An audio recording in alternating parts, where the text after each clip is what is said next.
छत्रपती संभाजीनगरमधील औरंगजेबाच्या कबरीची सुरक्षा वाढवण्यात आली आहे आणि सुरक्षेच्या कारणास्तव इथे एक एसआरपीएफची तुकडी आणि 2 पोलीस अधिकारी तैनात करण्यात आले।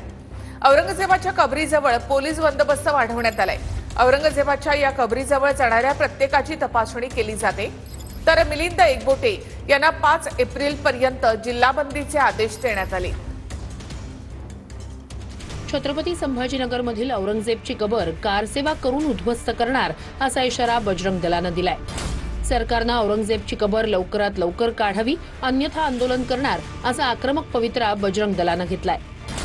दरम्यान छत्रपती संभाजीनगरमधील औरंगजेबाच्या कबरीजवळ सुरक्षा वाढवण्यात आली आहे। सुरक्षेच्या कारणासाठी एक एसआरपीएफची तुकडी आणि 2 पोलीस अधिकारी तैनात करण्यात आले। तर मिलिंद एकबोटेंना 5 एप्रिल पर्यंत जिल्हाबंदी करण्यात आली आहे। पूर्ण राज्यभर जिथे जिथे तहसील कार्यालय आहे त्या कार्यालयाबाहेर आंदोलन होईल। गृहमंत्री तथा मुख्यमंत्री देवेंद्रजी फडणवीस यांच्या नावाने आम्ही निवेदन देतोय। जर प्रशासनाने कायदेशीररित्या हे कबर काढली नाही तर हिंदू समाजाचा इतिहास आहे असं श्रीराम जन्मभूमी आंदोलन त्या बाबरी ढाच्यावर कार सेवा करावी लागली तर बजरंग दल या कबरीवर कार सेवा सुद्धा करेल। विश्व हिंदू परिषद, बजरंग दल आणि हिंदू समाजाची अशी मागणी आहे की ताबडतोब योग्य त्या पद्धतीने आलमगीराची त्या औरंग्याची संभाजीनगर येथे असणारी ही कबर उद्ध्वस्त करावी। त्याचा एक कण सुद्धा त्या ठिकाणी राहू देऊ नये। ते लोक जे आहेत नितीन पोटे आणि त्यांचे सहकारी शेणकर वगैरे ते आहेत ते सासवड पासून छत्रपती संभाजीनगरला जिल्हाधिकाऱ्याला निवेदन द्यायला जाणार होते। प्रत्येक भारतीय माणसाचा लोकशाहीमध्ये सनदशीर मार्गाने शासनाला निवेदन देण्याचा अधिकार आहे, तेवढं तो बजावणार होते। पण तुम्ही बदनामी केली आमची सगळ्यांची आणि आम्हाला चुकीचे आमच्यावर खोटे आरोप करून आमच्यावर जिल्हाबंदी लादली। ये तो गवर्नमेंट का ये लोगों की सोच है, कुछ लोगों की सोच है, लेकिन ये महाराष्ट्र बहुत अमन और पसंद वाला गांव है और शहर अपने महाराष्ट्र है और ये शहर भी जो ऐतिहासिक शहर है। यहाँ हिंदू मुसलमान कोई जाति भेदी भाव नहीं है। यहाँ पर हटाने का जो मसला है तो गैर जरूरी है। ये तो अपनी अपनी सोच है, ये ऐसा तो होना नहीं चाहिए। शासन ने उसको जो हुकूमत है अदालत है उसको निर्णय लेंगी, उसका क्या है। तो औरंगजेबाची कबर कशाला हवी, कबर काढलीच पाहिजे असं आमचं मत असल्याचं मंत्री संजय शिरसाट म्हणाले। औरंगजेबचं होणारं उदात्तीकरण निषेधार्ह असल्याचं अरविंद सावंत म्हणाले। भावनिक मुद्दे आहेत, हा इतिहास संपविण्याचा प्रकार आहे। मग छत्रपती शिवाजी महाराजांनी प्रतापगडावर अफजल खानाची कबर कशासाठी नेमली होती? मग शिवाजी महाराज चुकले होते का? इतिहास तर राहायलाच पाहिजे ना। या अफजल खानाचा इथंच कोथळा काढला आणि त्याला इथंच गाडला सांगता आलं पाहिजे ना। मला वाटतं इतिहास संपवण्याचं एक षडयंत्र या सगळ्या माध्यमातून रचलं जातं। अंबादास दानवेला म्हणावं की तुझ्या महाविकास आघाडीतले लोक आजही औरंगाबादला छत्रपती संभाजीनगर म्हणत नाही आहेत, त्याच्यावर बोला म्हणावं आणि मग तुम्ही आमच्यासारख्या खऱ्या अस्सल हिंदुत्ववादी लोकांना काही शिकवण्याचा प्रयत्न करा। ज्या प्रकाश आंबेडकरांच्या बरोबर उद्धव ठाकरे गट महानगरपालिकेत युती करायची भाषा करतोय ते प्रकाश आंबेडकरांनी औरंगजेबाच्या थडग्यावर जाऊन फुलं उधळलेली आहेत, त्याच्यावर विषयी अंबादास दानवेंनी आधी भाष्य करावं आणि मग भारतीय जनता पार्टी आणि शिवसेनेसारख्या हिंदुत्ववादी पक्षांवर बोलावं। औरंगजेब क्रूर कर्मा होता हे स्पष्ट आहे, स्वच्छ आहे, त्याच्याबद्दल बोलण्याची गरज नाही।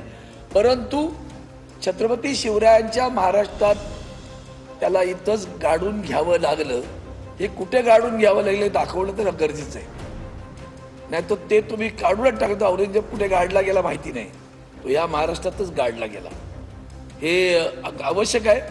फक्त त्याचं ग्लॅमरायझेशन करण्याचा जो प्रयत्न होतो तो अतिशय निषेधार्ह आहे। एका क्रूर कर्म्याला इथंच गाडलं महाराष्ट्रानं, ते दिसणं आवश्यक आहे। तुम्ही आम्हाला काय सांगता? औरंगजेबाची कबर काढलीच पाहिजे हे आमचं मत आहे आणि आम्ही त्यासाठी प्रयत्नशील आहोत। कशाला पाहिजे औरंगजेब? ज्याने आमच्या राजाचा छळ केलाय त्याची कबर इथं पाहिजे?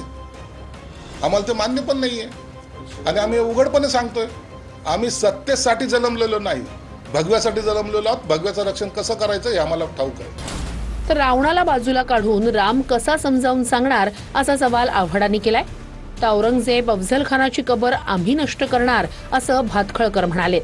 मला काही बोलायचं नाही बाबा, तुम्हाला काढायची तर काढा, फेकायची तर फेका, ठेवायची तर ठेवा, आम्हाला काही बोलायचं नाही. तुम्ही असं म्हणाल की हिटलरचं नाव पुसून दुसरं महायुद्ध आम्हाला समजून सांगा, तर मग हिटलरला एक बाजूला काढा आणि दुसरं महायुद्ध समजून सांगा. तुम्ही रावण बाजूला काढा आणि राम समजून सांगा, दुर्योधनाला बाजूला काढा आणि महाभारत समजून सांगा. पण चालेल, समजवतील.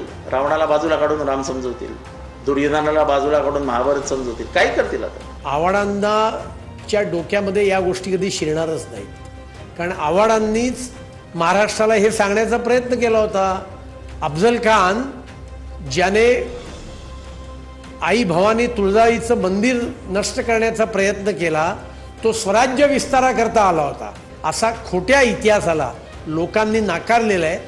अफजल खानची आणि औरंगजेबाची कबर नष्ट केल्याशिवाय आम्ही राहणार. बलाढ्य शक्तीच्या माणसाला सुद्धा इथं 27 वर्ष या महाराष्ट्रामध्ये राहावं लागलं आणि राहून सुद्धा त्यांना राज्य करता आलं नाही. याचं एक प्रतीक म्हणजे त्या औरंगजेबची ती कबर आहे. ते कबर मध्ये जर इथं असणाऱ्या पराक्रमी लोकांचा इतिहास दडलेला आहे, त्यातून सामान्य लोक सर्व जाती धर्माची एक प्रेरणा घेत असेल, तर त्याला त्या प्रतीकाला आज काढून उद्या त्या बाबतीतली चर्चा नाही झाली तर इतिहासामध्ये कुठेतरी गडबड काही लोक उद्या जाऊन करू शकतात.